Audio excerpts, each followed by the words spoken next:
Welcome to আজকে পড়তে চলেছি আপনাদের জন্য রাস্কিন বন্ডের লেখা একটি গল্প ভূত বাংলা।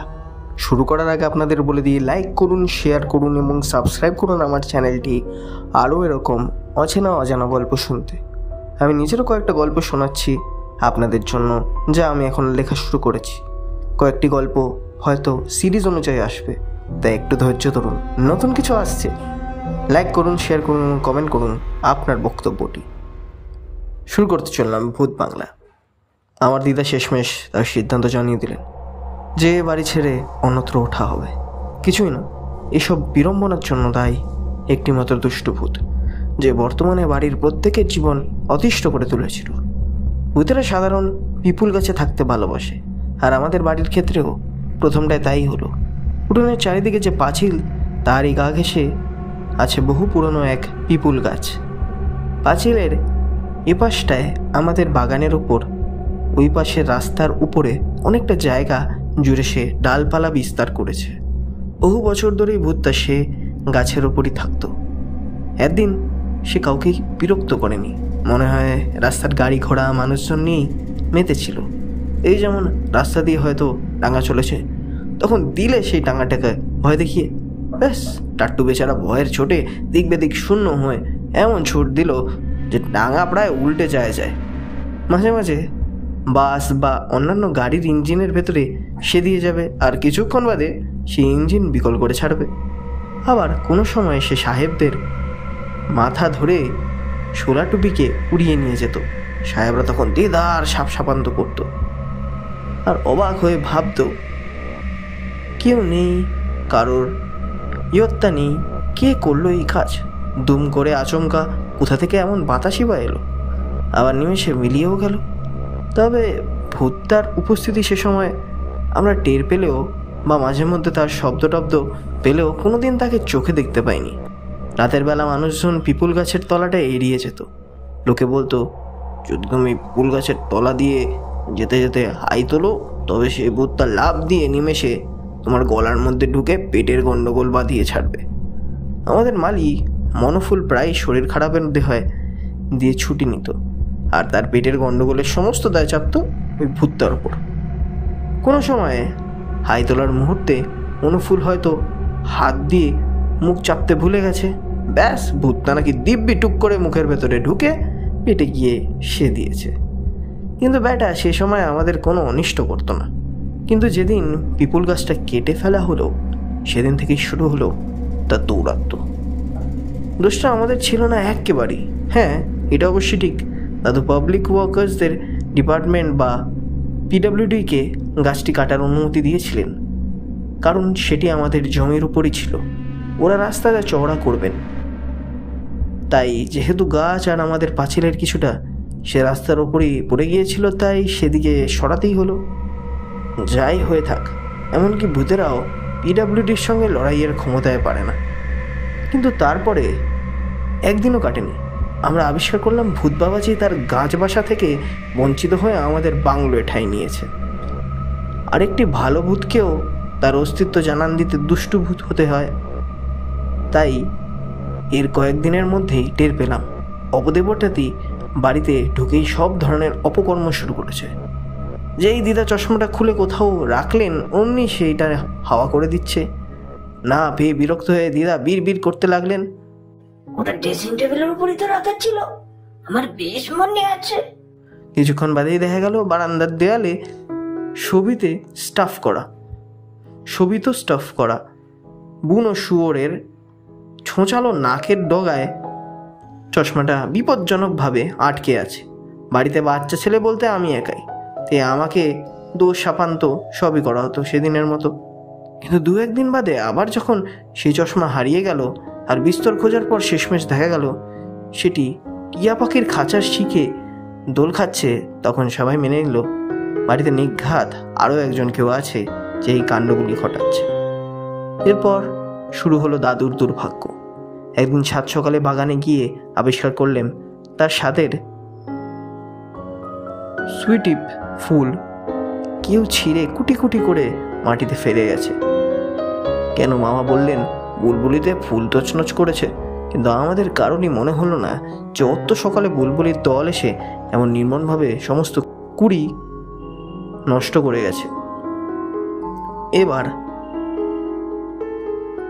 কেন মামার ভোগান্তি শুরু হলো তা আমরা জানি না। মামা রাতে অঘরে ঘুমন, আর একবার বিছানায় গেলে তারপর ঘুম থেকে উঠতে গেলে তার মহা বিরক্তি। তাই সেদিন ব্রেকফাস্ট টেবিলে তিনি আসতেই যখন দেখলাম তার অবস্থা শোচনীয়, চোখ প্রায় টেনে মেলতে পারছেন না।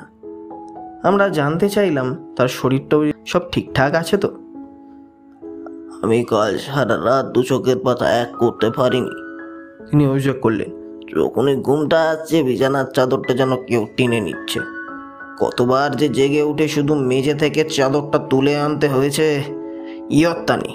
তারপর আমার দিকে জ্বলন্ত দৃষ্টিতে তাকিয়ে বললেন, এই যে ছোকরা, কাল রাতে তুমি কোথায় ঘুমিয়েছিলে? হ্যাঁ, দাদুর ঘরে, আমি বললাম। ঠিকই, দাদু বললেন। আর আমার ঘুম পাতলা, ও যদি ঘুমের মধ্যে হাঁটতেও আমি ঠিকই জেগে উঠতাম। এটা ওই পিপুল গাছের ভূতটার কাণ্ড, দিদা স্পষ্ট বললেন। বেটা বাড়ির মধ্যে ঢুকে গেছে।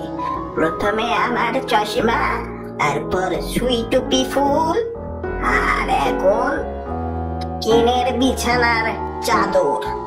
এরপর সে যে কি ঘটাবে আমি ভেবে উঠতে পারছি না বাবা। আর বেশি দিন অবশ্যই ভাবতে হলো না আমাদের। এক সপ্তাহ কাটলো নানান দুর্বিপাকে।